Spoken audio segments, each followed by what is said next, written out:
The scent of burnt sage and cedar flooded the great hall, coiling around the stone pillars like ghostly serpents seeking to suffocate the truth. I kept my eyes unfocused, the skill perfected over a decade of pretending, a vacant stare that had become my shield, my prison, and my salvation.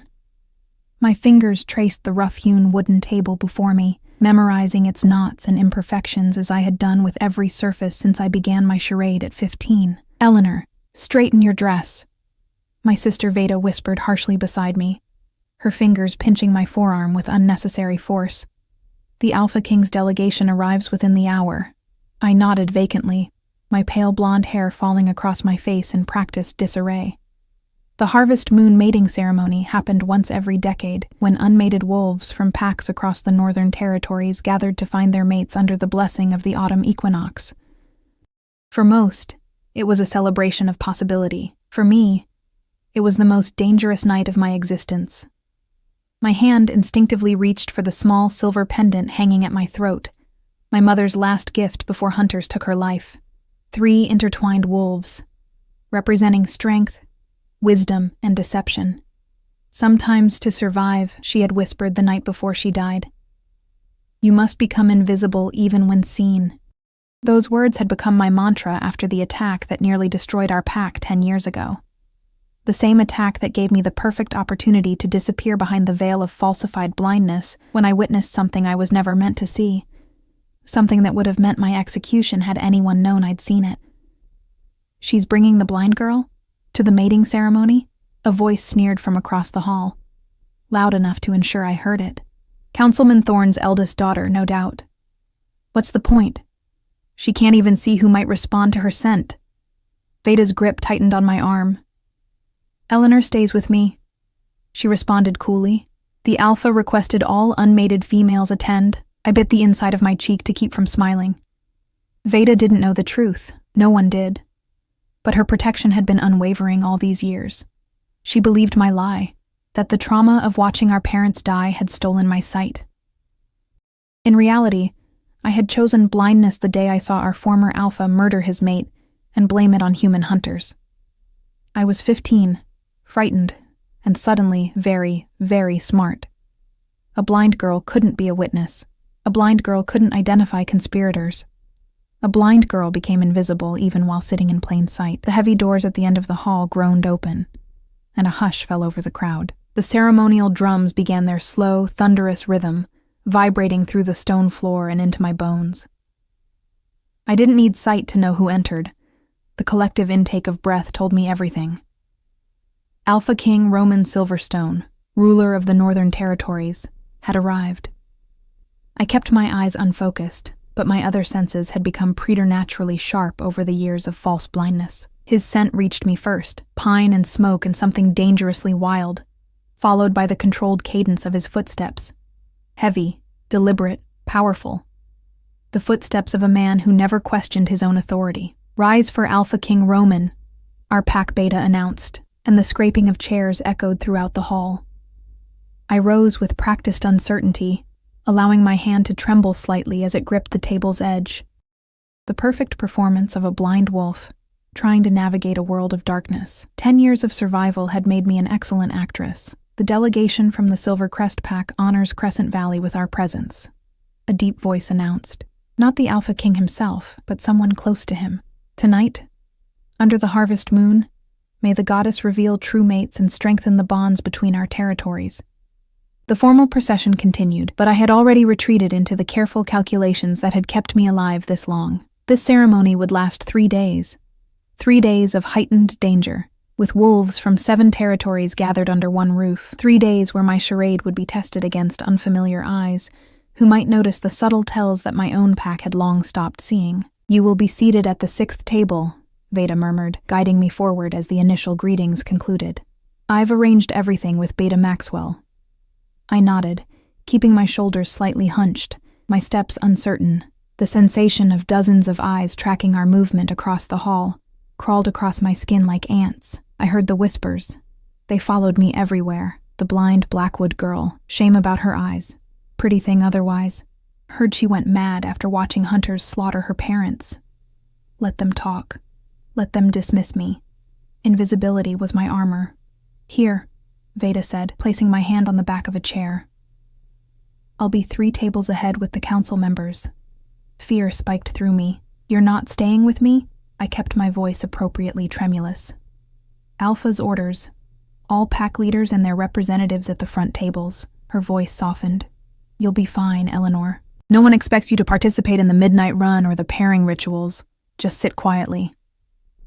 Sitting quietly was what had kept me alive for 10 years. I lowered myself into the chair, arranging my simple gray dress, deliberately chosen to fade into the background among the jewel-toned finery of the other unmated females. The chair beside me scraped against the stone floor. A body settled into it, large, radiating heat and that unmistakable aura of power that only alphas possessed. My pulse quickened, but I maintained my vacant stare, fingers finding the edge of the table as if to orient myself. "This seat is reserved," a female voice hissed from across the table. "It's for—" "I know exactly whose seat this is," replied a voice that seemed to vibrate through the very air around us. Deep, commanding, with an edge that could cut through stone, the Alpha King. Sitting beside me, every instinct screamed for me to run.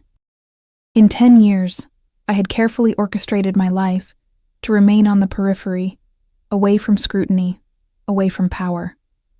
And now, the most dominant wolf in 7 territories was close enough that his arm brushed against mine. "You seem tense," he observed quietly. The words meant only for me. I swallowed, maintaining my unfocused gaze. "I'm sorry, Alpha King. I didn't realize who had joined me." "Didn't you?" Something in his tone, a subtle challenge perhaps, made my skin prickle with warning. Before I could respond, ceremonial horns blared, signaling the start of the feast. Grateful for the distraction, I focused on appearing helpless, waiting until a server placed food before me, and then cautiously exploring my plate, with careful fingers as a truly blind person might. "Allow me," the Alpha King said, and suddenly his hands were on mine, guiding them to the utensils. His touch sent a jolt of electricity up my arms, and I nearly flinched away. "Venison at the center of your plate. Roasted root vegetables to the right. Bread at the top left." "Thank you, Alpha King," I murmured, withdrawing my hands from his as quickly as politeness allowed. "Roman," he corrected. "My name is Roman." I nodded, keeping my expression carefully neutral while my mind raced. Why was he sitting here, at the 6th table, instead of at the head table where he belonged? Why was he paying attention to me, the supposedly blind, unremarkable daughter of a dead alpha? "Eleanor Blackwood," he said, my name rolling off his tongue like he was tasting it. "Daughter of former alpha Jonathan Blackwood, blinded in the attack that killed your parents a decade ago." I nodded again, a small shiver running down my spine at how easily he recited the details of my life. "Yes, Alpha. Roman." "Strange," he mused, and I could feel his gaze on me like a physical weight. "I've studied the reports from that night extensively. 17 pack members killed by hunters, your parents among them. You and your sister survived by hiding in the root cellar. Yet nowhere in those reports does it mention you losing your sight." The piece of bread halfway to my mouth froze. My heartbeat thundered in my ears, threatening to drown out all other sound. 10 years of careful deception balanced on the edge of a knife. "Trauma," I managed to say, the word barely audible over the feast's cacophony. "The healers said sometimes shock can—" I trailed off, letting vulnerability color my voice. "Of course," he said, but the skepticism in his tone was unmistakable. A terrible tragedy. The conversation around us swelled, providing momentary relief from his focused attention. I forced myself to eat small, careful bites, though each felt like ash in my mouth.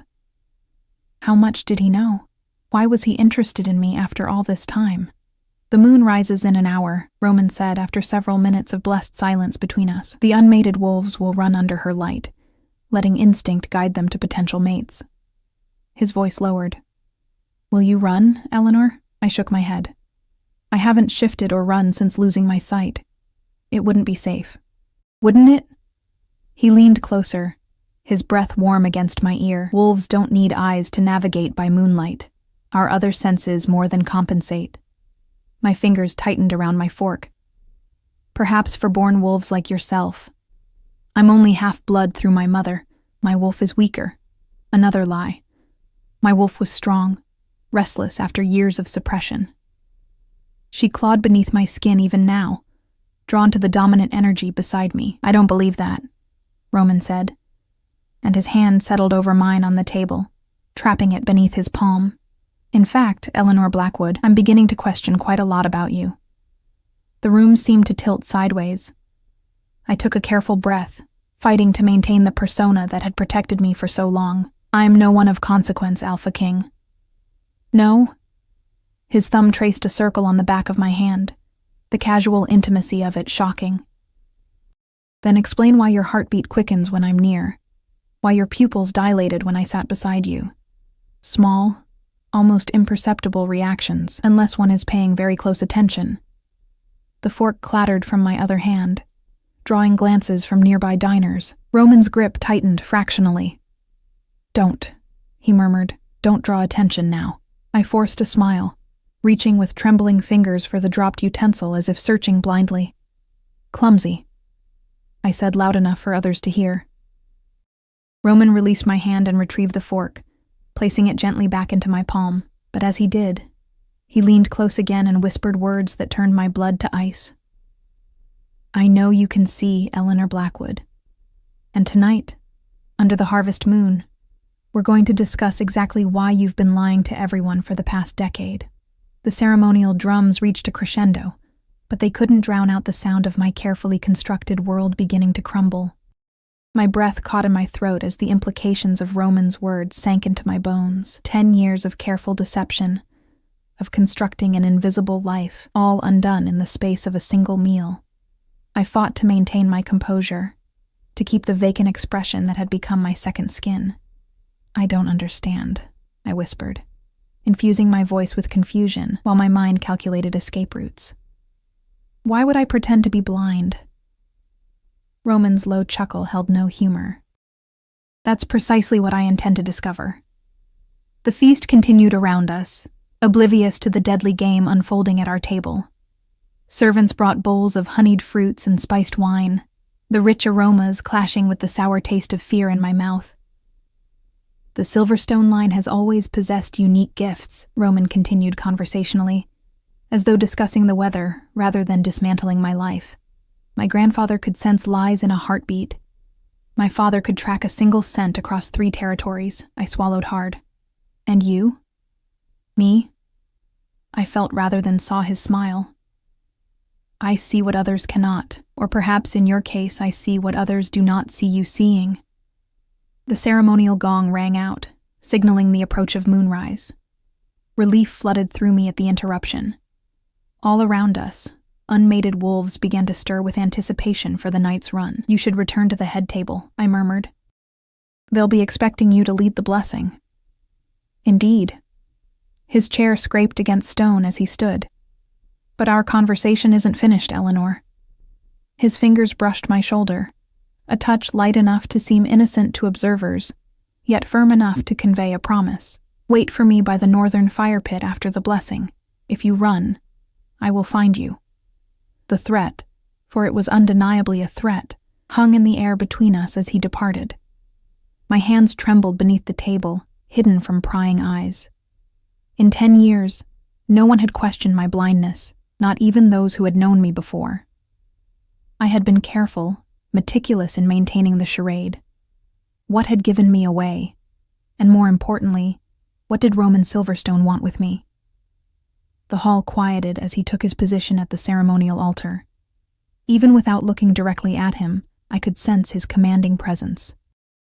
He stood bathed in torchlight, silver-streaked dark hair gleaming like polished obsidian, his powerful frame draped in ceremonial furs that marked him as Alpha King, Children of the Moon. His voice resonated through the hall. Tonight, we honor the ancient rites of our ancestors. Under the harvest moon, instinct guides us to strength, to compatibility, to the other half of our souls. The assembly rumbled in agreement, a collective energy building in the space. I could feel it prickling along my skin, calling to the wolf I had kept caged for far too long. For those unmated, tonight's run offers the blessing of the goddess. For those who have found their mates in previous ceremonies, Tonight we celebrate the bonds that strengthen our packs and territories. I sensed Veda watching me from her place at the council table, her concern a tangible thing. She believed I would remain behind while others ran, as I had done at every gathering since our parents' death. The thought of breaking that pattern, of revealing any change in my carefully constructed routine, sent panic spiraling through me. May the moon guide your hearts and your wolves to what you seek. Roman raised a ceremonial goblet. And may she reveal truths, long hidden in shadow. His eyes found mine across the crowded hall, and for a heartbeat, I forgot to maintain my unfocused gaze. Our eyes locked, and a jolt of recognition passed between us. I looked away quickly, but the damage was done. He knew beyond any doubt now. The assembly dispersed in a flurry of excitement, wolves heading toward the forest's edge to prepare for the run. I remained seated, mind racing through possibilities. I could pretend illness and retreat to my assigned quarters. I could hide somewhere in the sprawling stone fortress until morning. Or I could do what I had never considered in 10 years. I could run. Eleanor? Veda appeared at my side, her hand gentle on my shoulder. Do you want me to help you back to your room? I hesitated, teetering on the edge of confession. Veda was the only family I had left, my protector since childhood. But telling her the truth now would only put her in danger. Actually, I said, surprising myself with the steadiness of my voice, I think I'd like some air. The smells, there are so many people, so many scents, it's overwhelming. Concern creased her brow. I can take you to the gardens. No, I said, perhaps too quickly. I mean, I've memorized the path to the northern courtyard, the fire pit. It's quieter there. The northern courtyard? Suspicion colored her tone. That's where the Alpha King is conducting private audience before the run. My heart stuttered. Is it? I didn't realize. The lie felt bitter on my tongue after a decade of deceiving her. Perhaps the eastern gardens, then. Veda studied me for a long moment, and I maintained my vacant stare with practiced ease, though sweat beaded at my hairline. Eleanor, she said finally, her voice dropping to a whisper. Did something happen during the feast? Did someone say something to upset you? No, I lied again. I just need some quiet. She sighed, relenting. I'll take you to the eastern garden. Then I must join the council for the blessing of the territories. Guilt gnawed at me as she guided me through the corridors, my hand on her arm in the familiar pose of a blind woman being led. The rhythmic tap of the walking stick I carried as a prop echoed against stone walls. We passed groups of excited wolves heading toward the forest, their energetic chatter fading as they moved further away. The night air kissed my skin as we stepped into the garden, heavy with the scent of night-blooming jasmine and the promise of autumn. The harvest moon hung low and swollen on the horizon, bathing everything in amber light. Will you be all right alone? Veda asked, hesitating at the garden entrance. Of course. I smiled in her general direction, not quite meeting her eyes. I'll sit by the fountain. The sound of water helps me think. She squeezed my hand. I won't be long. An hour at most. I nodded, guilt a leaden weight in my stomach. An hour would be more than enough time for whatever confrontation awaited me with Roman Silverstone. As Veda's footsteps faded, I allowed my posture to straighten, my movements to become more certain. Alone, I could briefly shed the performance of blindness. I walked confidently to the stone fountain at the garden's center, trailing my fingers through cool water while contemplating my options. Roman knew my secret, but did he know why I had kept it? Did he know what I had witnessed all those years ago? The soft crunch of boots on gravel alerted me to another presence. I immediately resumed my role, shoulders hunching slightly, eyes unfocused, hand gripping my walking stick. Hiding in the eastern garden instead of meeting me as instructed, Roman's voice carried to me across the night air.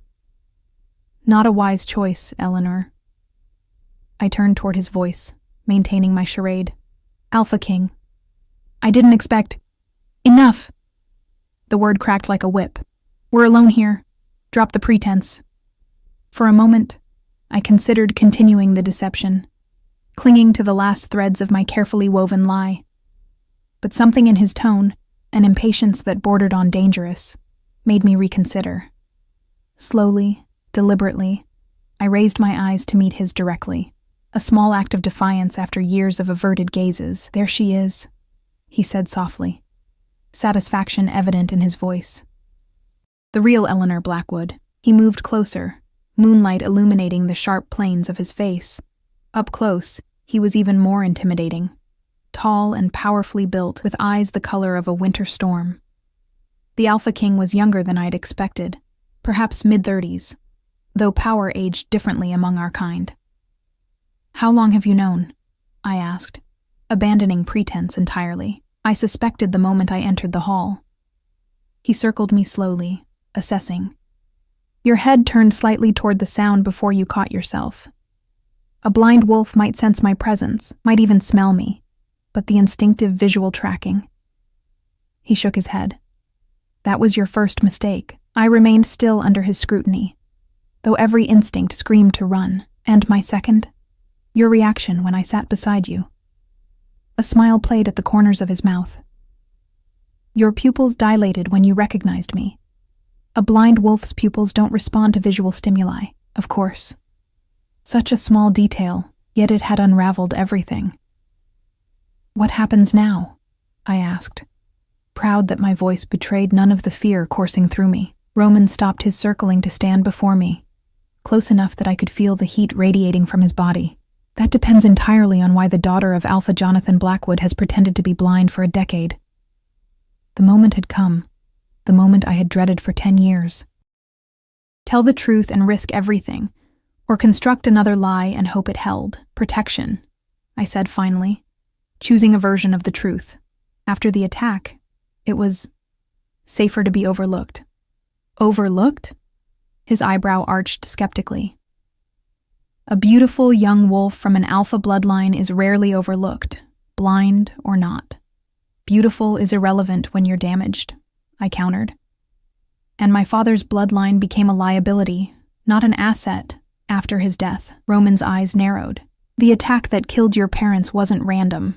You know that, don't you? My breath caught. Did he know about former Alpha Grayson's betrayal? About the pack conspiracy that had labeled the massacre as a hunter attack when it was really an internal coup? I was 15, I said carefully. I only know what I was told. And what were you told, Eleanor? That hunters breached our territory. That my parents died protecting the pack. And you believed that story? I hesitated, weighing my words. I believed that accepting it was the only way to survive. Something shifted in his expression. A flicker of respect, perhaps. Smart girl. The distant howls of the first wolves beginning their run echoed through the night, calling to the wolf inside me. She stirred restlessly, denied freedom for too long. You should be running with them, Roman said, his gaze dropping to my clenched fists. Your wolf is close to the surface. I can sense her frustration. I haven't shifted in 10 years, I admitted. Shock registered on his face. 10 years? That's dangerous, Eleanor. Denying your wolf for so long could damage you both permanently. It was necessary. Was it? He stepped closer, his scent enveloping me, pine and smoke and primal male. Or was it another part of your disguise? A blind wolf might be afraid to run, but the real reason is that shifting would make it harder to maintain your deception. I remained silent, unwilling to concede the point, though he was entirely correct. Run with me tonight, he said, the words somewhere between command and invitation. I can't. You can. Your wolf needs it. His hand reached out, fingers brushing my cheek in a touch so unexpected I couldn't suppress a shiver. And I need to understand what you're hiding.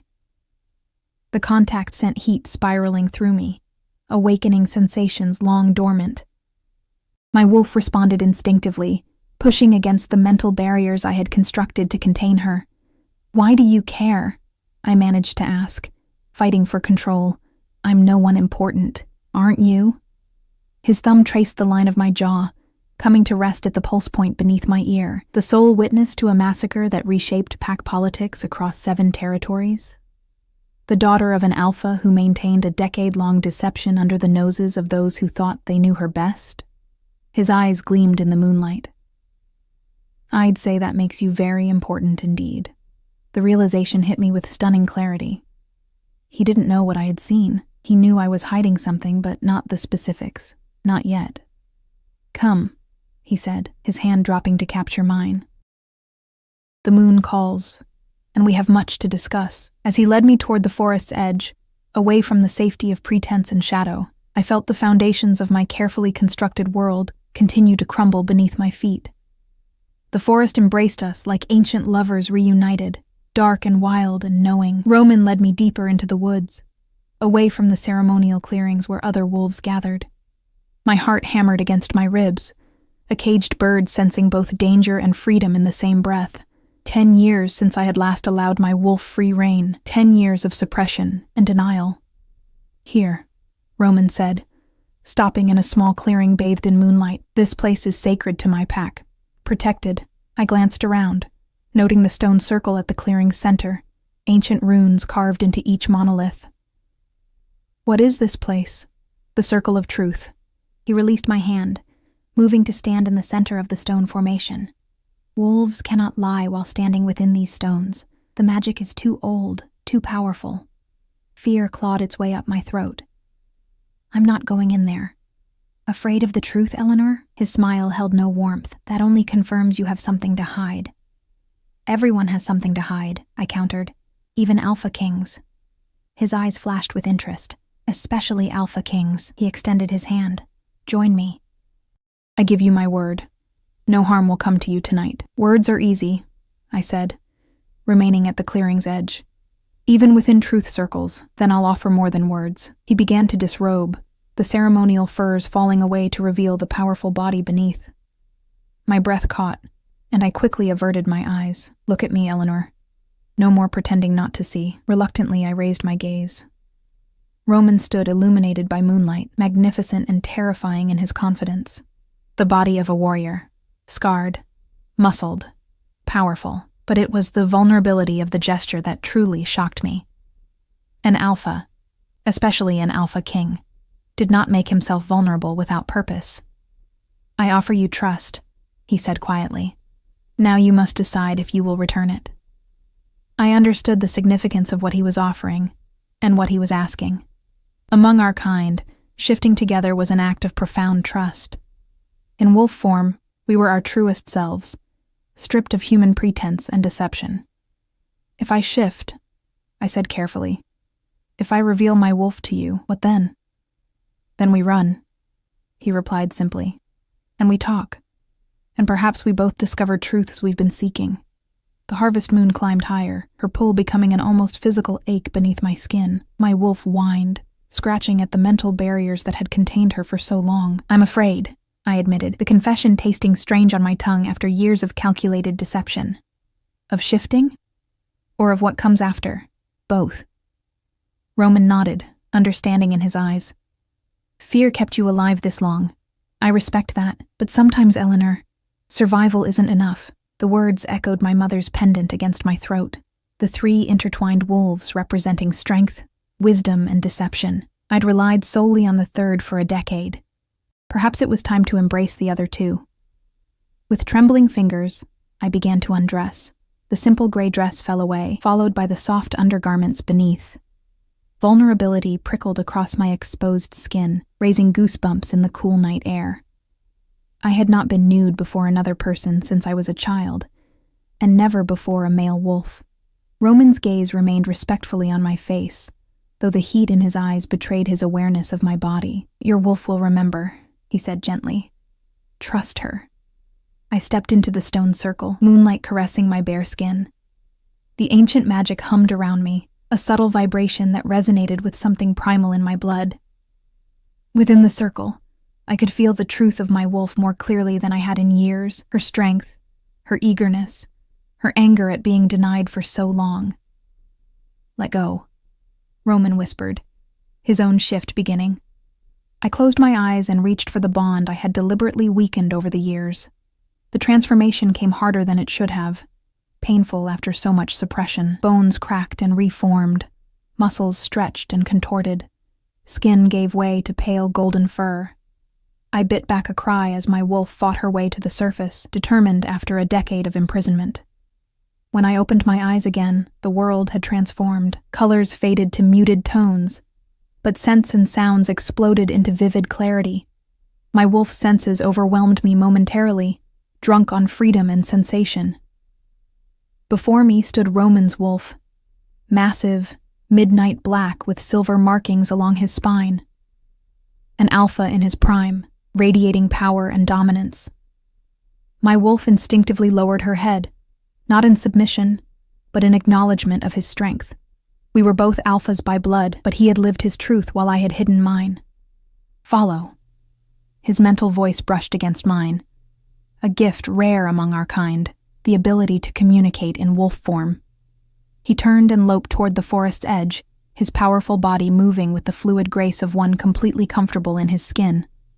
After a moment's hesitation, I followed, my wolf's movements awkward at first, then increasingly confident as muscle memory returned. Running as a wolf after so many years felt like breaking the surface after nearly drowning. Each bound, each breath was a revelation. The forest floor beneath my paws, the wind through my fur, the symphony of night sounds, all of it fed a hunger I had denied for too long. My wolf howled with joy, the sound erupting from our throat before I could stop it. Roman's answering howl sent shivers down my spine. He circled back to run beside me, matching his pace to mine. Together we raced through the moonlit forest, two alphas running as equals under the harvest moon.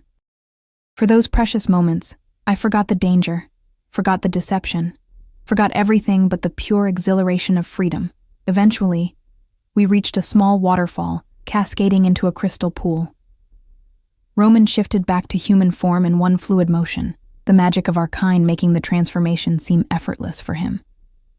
My own shift back was more labored, my human self reluctant to cage my wolf again so soon. Better? He asked as I stood trembling on human legs once more. I nodded, unable to speak past the lump in my throat. Better didn't begin to describe it. My wolf had been dying slowly all these years, and I hadn't allowed myself to acknowledge it. Roman waded into the pool, the water lapping at his waist. Join me, he said. The waters here are healing. Still processing the emotions unleashed by my shift, I followed without argument, gasping as the cool water enveloped my overheated skin.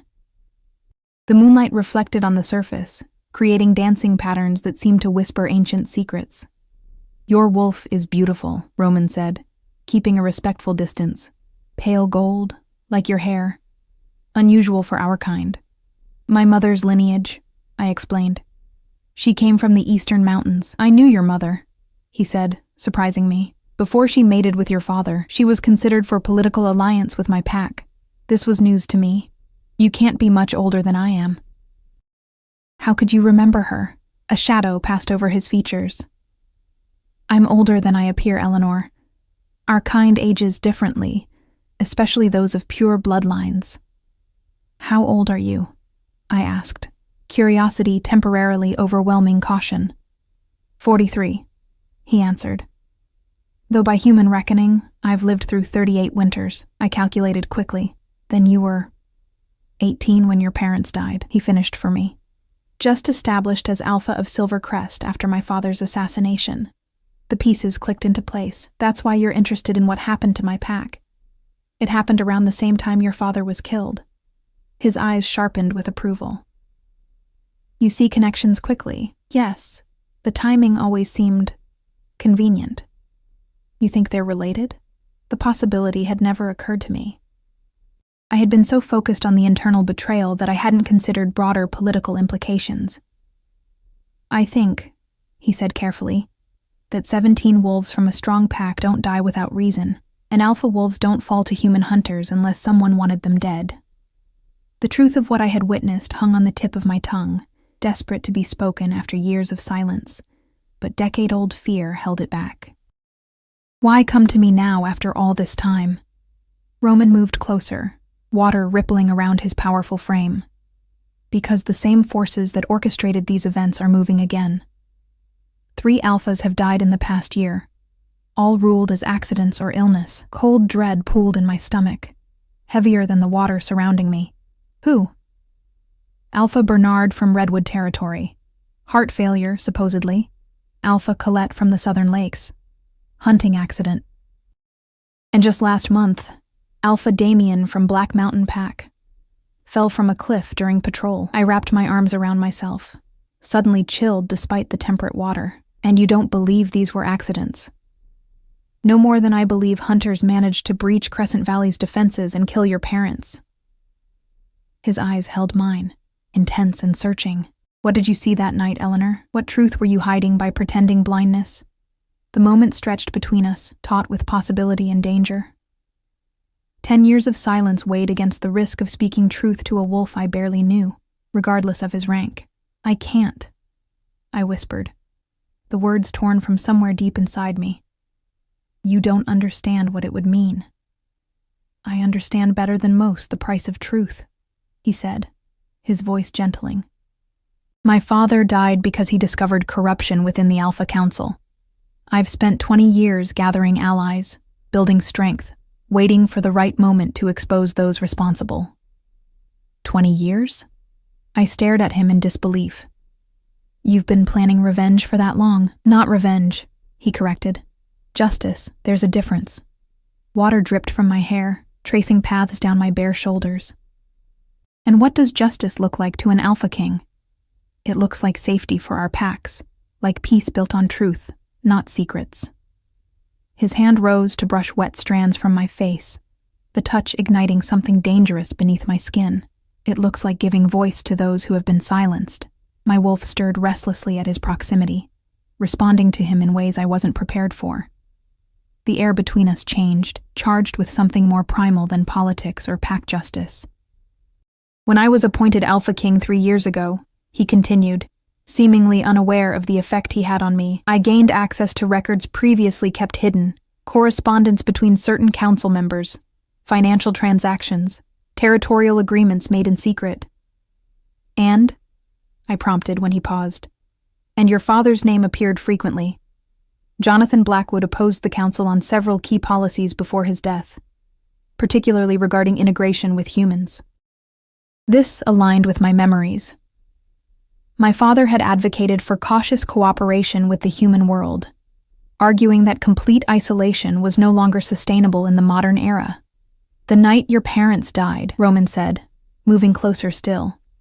Your father was scheduled to present evidence of council corruption at the quarterly Alpha gathering. Evidence that never surfaced. My heart stuttered.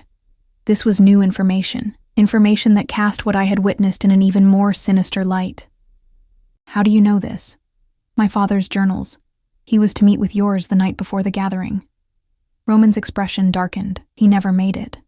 He was killed on the road between territories. The implications crashed over me like a tidal wave. Not just my pack's alpha, but 2 alphas silenced within days of each other. And now, 20 years later, more alphas dying under suspicious circumstances. If what you're suggesting is true, I said carefully, then we're talking about conspiracy at the highest levels of wolf governance. Yes. His eyes never left mine. And you, Eleanor Blackwood, saw something that night that made you hide behind blindness for a decade. Something worth sacrificing your wolf's freedom for. The truth hovered between us, dangerous and inevitable. I thought of my sister, of the pack members who had protected me all these years without knowing why. Of my mother's pendant against my throat. Strength, wisdom, deception. If I tell you, I whispered, there's no going back. There's no going back anyway. His hand found mine beneath the water. The moment I recognized your deception, your path changed. The only question now is whether we walk it together or apart. A sound in the distance. Wolves howling as they found potential mates under the harvest moon's blessing, reminded me of the ceremony continuing without us. Of Veda, who would soon discover my absence from the eastern garden. We should return, I said, pulling away from him. My sister will be looking for me. Roman didn't release my hand. Eleanor. Just my name, but filled with a command I couldn't ignore. Trust me with your truth. Let me help you carry it. Perhaps it was the freedom my wolf had tasted after so long.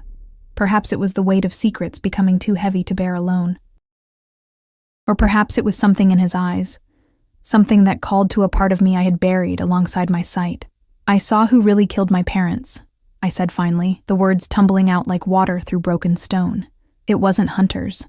It was Alpha Grayson.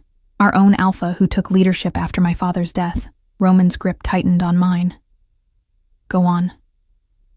There was no hunter attack. Grayson and 3 council members executed my parents in our own home.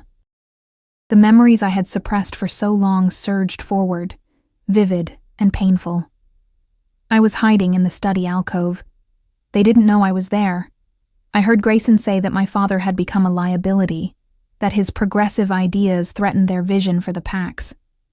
And after they killed your parents, they staged it, brought in human weapons, arranged the bodies to look like a hunter attack. Then they killed the other pack members who might have questioned the story. My voice broke. 15 innocent wolves, slaughtered to cover 2 murders. And you saw it all. I nodded, tears streaming down my face to mingle with the pool water. Veda was away that night, thankfully. When she returned and found me in shock beside our parents' bodies, she assumed I had witnessed hunters kill them. I let her believe that. It was safer. And the blindness? Roman asked gently. A blind girl couldn't identify the murderers. I explained. A blind girl couldn't be a witness. It gave me protection while I figured out what to do, and then it became my life, my prison. And Grayson never suspected? He was suspicious at first, but as years passed and I remained the harmless blind girl, he stopped seeing me as a threat. A bitter laugh escaped me. Being invisible has its advantages. Roman was silent for a long moment, processing my revelation. When he finally spoke, his voice was tight with controlled rage. Grayson sits on the Alpha Council now. He's one of my chief advisors. The blood drained from my face. Then I've just signed my death warrant by telling you this. No. His voice was steel, absolute in its conviction. You've just given me the key to justice I've sought for 20 years. His hands framed my face, thumbs wiping away tears. Elena, your testimony, your eyewitness account, is what I've been missing, the final piece. My testimony means nothing without proof, I argued. It's my word against an established Alpha's. Not quite. A slow smile spread across his face. You mentioned 3 council members were with him that night. Do you remember who they were? I closed my eyes, forcing myself to revisit the nightmare. Councilman Xavier, Councilwoman Iris, and Councilman Dominic. Roman's sharp intake of breath made me open my eyes. What? Dominic died last winter, he said. But before he died, he left a sealed confession with my beta. A confession I couldn't use because it needed corroboration. Hope, dangerous, fragile hope, flickered to life in my chest. You have proof? I have half the proof I need. You just gave me the rest. His expression shifted, something primal and possessive replacing the political calculation. Do you understand what this means, Eleanor? Before I could answer, the sound of wolves approaching broke the moment. Roman tensed, positioning himself slightly in front of me in the water. Alpha King? A voice called from the forest's edge. The council requests your presence for the midnight blessing. Roman's jaw tightened with frustration. Tell them I'll arrive shortly. Sir, they're insistent. Alpha Grayson specifically? I said shortly, Roman growled, power rippling through the command. Yes, Alpha King. The messenger retreated hastily. Roman turned back to me, urgency in his movements. We need to get you somewhere safe. If Grayson sees you with me, if he suspects what I now know. The danger of my situation crashed over me anew. My sister. We'll protect her too, he promised. But first, we need to move you. The council can't know we've spoken. As we hurriedly exited the pool and began to dress, the peaceful interlude shattered by reality's intrusion. One question burned in my mind. Why did you sit beside me tonight? I asked. Of all the unmated females at the ceremony, why choose the supposedly blind one? Roman paused, his expression softening into something I couldn't quite interpret. Because when I entered that hall, when my eyes found you among hundreds of wolves, something inside me recognized you. His hand rose to rest over his heart. Not as a witness, not as Alpha Blackwood's daughter, but as something I've waited for without knowing I was waiting. The implication of his words stole my breath. That's not possible. The mating bond is rare between alphas, yes, he finished for me, but not unprecedented. Before I could process this new revelation, howls erupted from the direction of the ceremonial clearing, not the joyful sounds of the mating run, but the sharp, urgent calls of wolves raising alarm. "Something's wrong," Roman said, instantly alert. "Those are warning howls." Fear gripped me as a terrible possibility took shape. Veda would have discovered I'm missing by now. If she told someone, if Grayson realized I've left the safety of my charade, Roman's expression confirmed my fears. "We need to move. Now." As we raced through the forest, the night that had briefly offered freedom now closing around us like a trap, I realized that pretending blindness had never truly made me safe. It had only delayed the inevitable confrontation with truth, a confrontation that had finally found me under the harvest moon, beside an alpha king, who offered both danger and salvation in equal measure. The forest blurred around us as we ran, Roman's hand gripping mine with urgent strength. Warning howls continued to pierce the night, growing in number and intensity. My heart pounded against my ribs, fear and adrenaline propelling me forward, despite muscles unused to such exertion. "This way," Roman directed, pulling me toward a narrow game trail. "There's a hidden passage through the northern ridge. My personal guards will be waiting." "I can't leave Veda," I protested, even as I followed him. "She'll be frantic, vulnerable, and under watch if Grayson suspects anything." Roman finished grimly.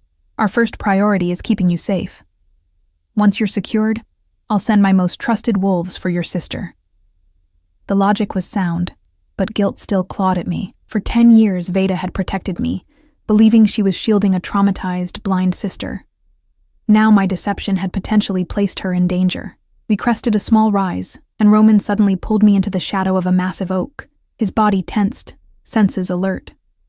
Wolves approaching, 3 of them. Not mine. I pressed against the rough bark, straining to hear what his superior senses had already detected. Moments later, I caught it. The soft crunch of underbrush, the whispered coordination of hunters tracking prey. "They're searching for someone," Roman murmured, his breath warm against my ear. "For me," I whispered, certainty settling like ice in my veins. "Grayson knows." Roman's eyes glinted dangerously in the dappled moonlight. "Stay here. Don't move until I return." Before I could protest, he melted into the shadows, his movements silent and predatory. I remained frozen, scarcely daring to breathe as the sounds of approaching wolves grew closer. Long minutes passed, punctuated by distant howls and the thundering of my own heartbeat. Then came the sounds, brief, muffled snarls, followed by ominous silence. Minutes later, Roman reappeared, a smear of blood darkening his forearm. "Council enforcers," he confirmed, wiping his arm against his pants. "Sent to find the missing blind girl and return her to safety. Are they... unconscious, not dead. But they won't be following us." He took my hand again. "We need to move quickly." That was just the first search party. We continued through the forest, Roman leading with unerring confidence despite the darkness. The terrain grew steeper, rockier, the trees thinning as we approached the ridgeline. My legs burned with exertion, but fear kept me moving forward. "There," Roman pointed to a narrow crevice between towering boulders, nearly invisible unless one knew exactly where to look. "Inside." I squeezed through the opening, finding myself in a small natural chamber within the ridge. Roman followed, his broad shoulders barely clearing the narrow entrance. "My grandfather's emergency shelter," he explained, moving to a crude wooden cabinet against the far wall. "Stocked with essentials. We'll rest here briefly before continuing to the Northern Territory." As he retrieved water and dried provisions, I sank onto a rough-hewn bench, reality crashing over me in waves. "I've lost everything," I whispered. "My home, my sister, my pack, 10 years of careful existence, gone in a single night." Roman knelt before me, pressing cool water into my hands. "Not everything," he said, his voice gentle yet firm. "You've regained your sight, your wolf, your truth." His fingers brushed my cheek. "And you've gained an ally who happens to be Alpha King." The simple touch anchored me, providing unexpected comfort. "Why risk so much for me, for a truth 2 decades old?" "Because justice doesn't expire," he replied. because my father and your parents deserve better than to be sacrificed for power. His eyes held mine, intense and unwavering. And because from the moment I saw you, something in me recognized something in you. The air between us thickened, charged with possibilities I hadn't allowed myself to consider in years. Before I could respond, a new sound reached us, a single mournful howl that froze my blood. "Veda," I whispered, recognizing my sister's call even after all these years. "That's her distress signal. She taught me when we were cubs." Roman tilted his head, listening intently. "She's north of the ceremonial grounds, moving this way." I was on my feet instantly. "She's tracking me. Veda has the strongest nose in our pack." "It's too dangerous. She's my sister." I cut him off. "The only family I have left. I won't abandon her." Something in my expression must have conveyed my determination. Roman nodded once. Decision made. "We go together. Stay close." We slipped back into the forest, moving carefully through shadow and moonlight. Roman led us on a circuitous route, avoiding the most likely paths for search parties. As we drew closer to Veda's location, tension coiled within me. What would I say to her? How could I explain a decade of deception? We found her in a small clearing, alone and vulnerable. Her head lifted at our approach, relief and confusion warring in her expression as she saw me moving with confidence, my eyes clearly tracking her movements. "Eleanor?" Her voice broke on my name. You can see?" The moment of truth had arrived. "I always could," I admitted, stepping into the clearing. "I'm so sorry, Veda. I had to pretend. To protect us both." Understanding dawned in her eyes, followed swiftly by hurt. 10 years, she whispered. "You let me believe that I was traumatized, yes, because the truth was too dangerous." I moved closer, desperate to make her understand. "Grayson killed our parents, Veda. I saw it happen. The hunter attack was staged." She staggered back as if physically struck. "No, that's not possible." "It's true," Roman affirmed, joining me in the clearing. "We have proof, a confession from one of the conspirators." Veda's eyes darted between us, processing the impossible revelations. "Grayson is looking for you," she said finally. "The entire ceremony has been disrupted. He's telling everyone you wandered off, that you're in danger without guidance." "I'm in danger because I finally told the truth," I corrected. "We all are now."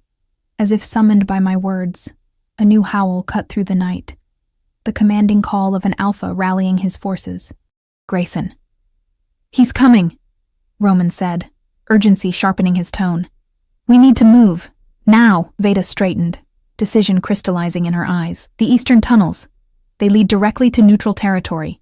We can reach them before they establish a perimeter." No further words were needed. The three of us plunged into the forest, racing against time and approaching hunters. As we ran, the weight of a decade's deception lifted from my shoulders, replaced by the clear purpose of survival and justice. The harvest moon watched our flight from above, her light illuminating the path forward. A path no longer shrouded in pretended darkness, but bright with dangerous truth and unexpected possibility.